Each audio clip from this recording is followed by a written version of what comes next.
Our next talk is Novel Treatments to Prevent Muscle Wasting in Shock Patients, to be brought to us by Robert Mankowski.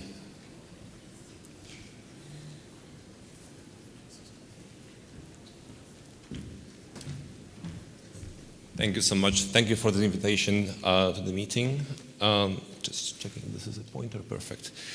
Today I'll be talking about muscle. It may be foreign to this audience, but I think I will try to make it as innovative as possible to give some rationales why I chose those parts of the talk.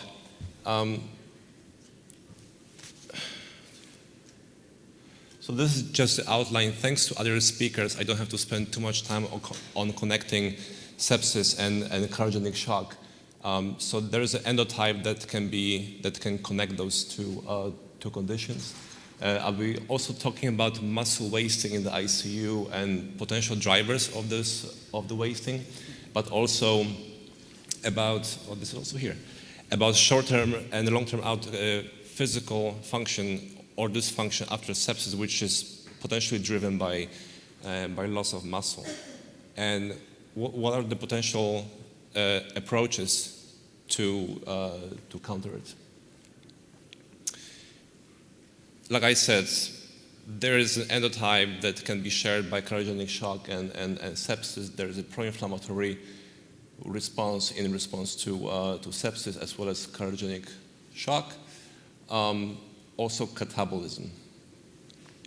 It has been shown that muscle wasting is profound, and then in ICU population, in this case, there was a paper in JAMA where 50% were sepsis and 25% were trauma, and within 10 days there is a large loss of muscle, and that goes up with severity.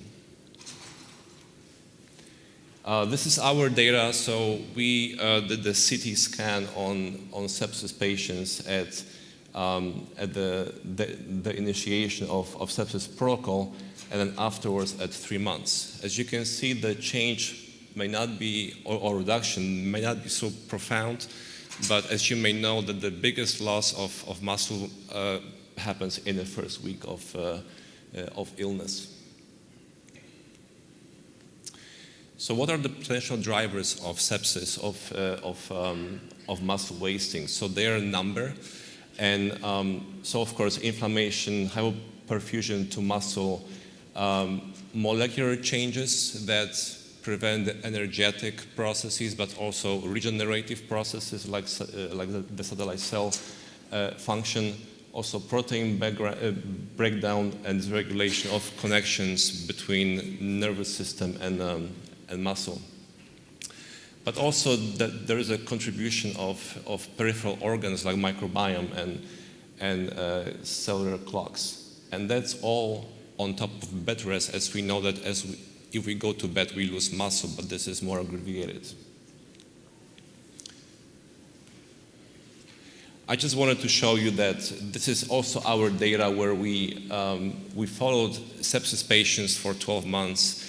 And so age is a factor that people become less functional over 12 months after sepsis. But also interestingly, because you would say, of course, older adults are less functional than younger. But as you can see here, if they were asked to recall their status before sepsis, they all say they were pretty functional.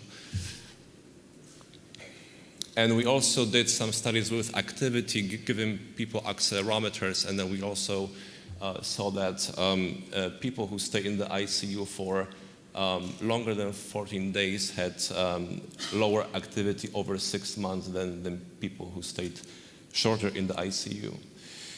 Now, so the barriers of trying to counter muscle wasting in shock is that the function is poor during, of course, and after discharge. There's this persistent inflammation that can persist even for 12 months after sepsis, anabolic resistance, and we are all different. And in Florida, for instance, people come to hospital and they leave to other places. So it's hard to reach them after hospital if we are able to reduce the muscle wasting, but it also happens after discharge. So this is also a barrier.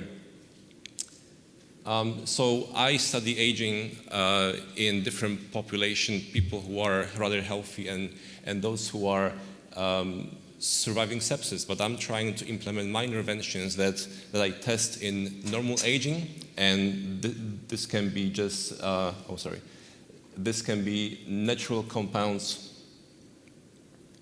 and exercise, and also trying to optimize when we eat and then how it can actually affect our function.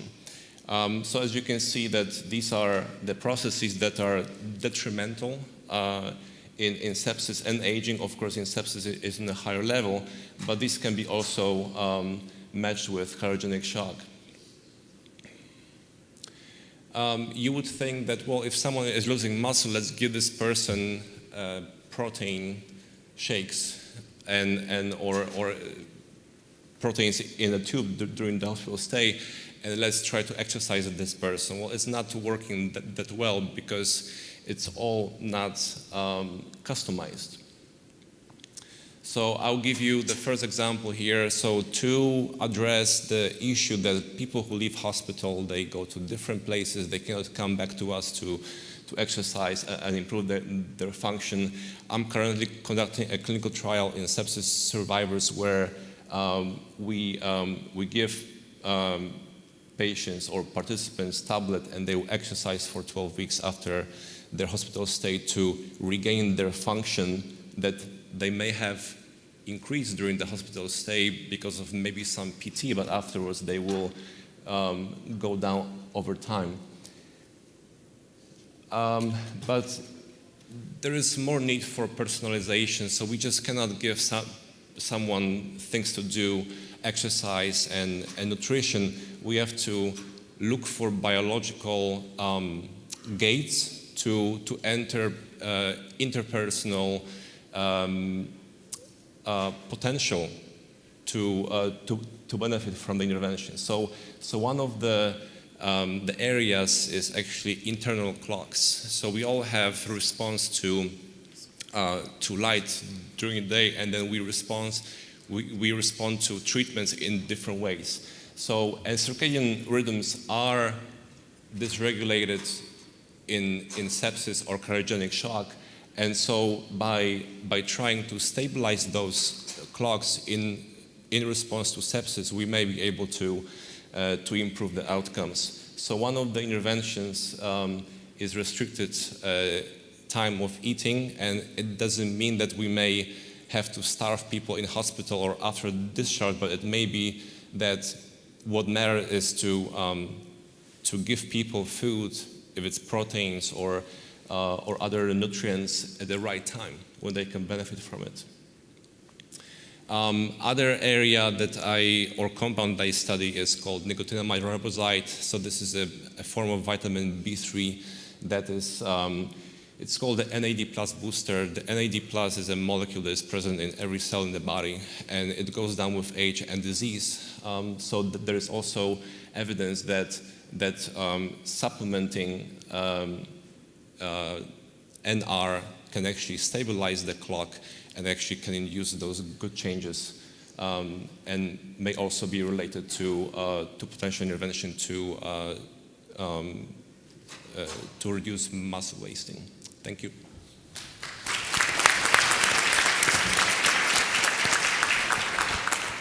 A very interesting topic, and all this related with the sarcopenia and how to recover and the nutritional state. Let's have a couple of comments from the panelists and then move on because we're passing a little bit of time. Thank you so much for such an important presentation. I was wondering whether we have any information about similar muscle wasting in patients who are presenting with cardiogenic shock or who are undergoing major cardiac surgery, because that is another challenge that we face a lot. Do we know anything about whether those patients are different in some way than those who have septic shock? To my limited knowledge on cardiogenic shock, what I've have read over the last few weeks, I think the endotype is similar. There is inflammation, there is catabolism.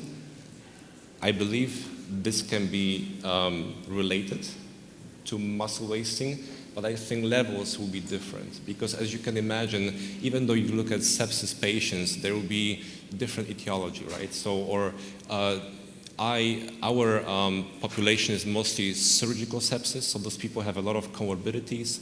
And so what is really an effect of sepsis, right? Those people are just in bad condition because they had a lung transplant and they happen to have sepsis. Or compared to someone who had a UTI and they got septic, and then so those people will be on different levels. But I think, to answer your question, I think endotype is there, muscle wasting will be there, but maybe not on the same level as I'm presenting here. Thank you. It's interesting what you show with the circadian rhythm changes and the disruption. I mean, in an ICU, there is no such thing as circadian rhythm or maintenance of it. Right. So is there any data available of trying to maintain circadian rhythm, sleep, or not disturbing the patient when they're stable? Obviously, instability is a different thing. But looking at that as an intervention? This is an emerging area. And by maintaining circadian rhythms, you would think that let's control the light, let's not make the machines make so much noise. I think in this situation, like I mentioned, two potential interventions. One is NR, the other one is restricted time of eating, is that in response to stress, like for example to sepsis or shock, proteins that regulate the circadian rhythm in each cell get dysregulated. So the intervention will be to give something to upregulate it or to stabilize it. So may not be just adjustments of light, but it can be just, for instance, giving a compound that may improve the cellular function based on off and on proteins that actually regulate the circadian rhythms. Maybe feeding.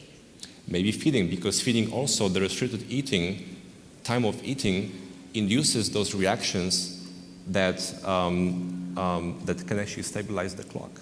So excellent summary for this. What I would also comment on this is that you mentioned the Express trial that looked at the electrical stimulation, or nerve electrical stimulation. We know that bed rest, it has to be a multi-pronged approach. Inflammation is the killer. We all have seen our patients who are 35-year-old and come on a wheelchair after ICU. So in my personal opinion, having the sound control, I think the Society of Critical Care says about 65 hertz or so should be your thing, decibels on your phone, you can check that. Number two, you want to make sure that the patients are out of bed. There is nice light that they can see in the morning so that they can maintain that. Controlling delirium in our patients. The other thing, what we do very aggressively is, even on ECMO, our patients are walking. Our patients are wanting to make, we are just pushing the limits every single day. I think these are all multi-pronged approach will help these patients move forward. And it doesn't end in the ICU. It moves beyond ICU. So now there's a big push on the post-cardiac or post-ICU care syndromes that we take care of. And I think that combining all these modalities will probably help our patients greatly. Okay. Thank you. Thank you.